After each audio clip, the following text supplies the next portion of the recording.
मी मिशोवरून readymade blouse मागवलेला आहे, ते तुमच्यासोबत एक एक करून शेअर करते. हा बघा मरून कलर ब्लाऊज, याच्या नेकवरचं आणि स्लीव्जवरचं हे नाजूक बीड स्टोनचं काम खूपच क्लासी दिसते.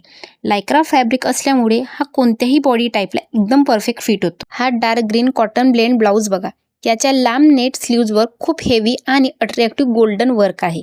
काठपदर किंवा प्लेन साडीवर हा अप्रतिम दिसेल. हा ब्ल्यू रेडीमेड ब्लाऊज बघा, याच्या ट्रान्सपरंट नेट स्लीव्जवर खूपच सुंदर एम्ब्रॉयडरी केली आहे. हा ब्लाऊज तुम्ही तुमच्या कोणत्याही डिझायनर कॉटन किंवा सिल्क साडी बरोबर मॅच करून घालू शकता. हा मेहंदी कलर ब्लाऊज बघा, याच्या स्लीव्जवर अतिशय सुंदर आणि हेवी गोल्डन एम्ब्रॉयडरी वर्क केले आहे. संपूर्ण ब्लाऊजवर बारीक बुट्टी डिझाईन आहे. लग्न सराईसाठी किंवा सणांसाठी हा बेस्ट ऑप्शन आहे. आजकाल वाईन कलर खूप ट्रेंडमध्ये आहे. या ब्लाऊजच्या हातावर दिलेले हे एम्ब्रॉयडरी वर्क बघा, किती उठावदार दिसतंय. फॅब्रिक स्ट्रेचेबल आहे, यामुळे कम्फर्टची काळजीच नाही.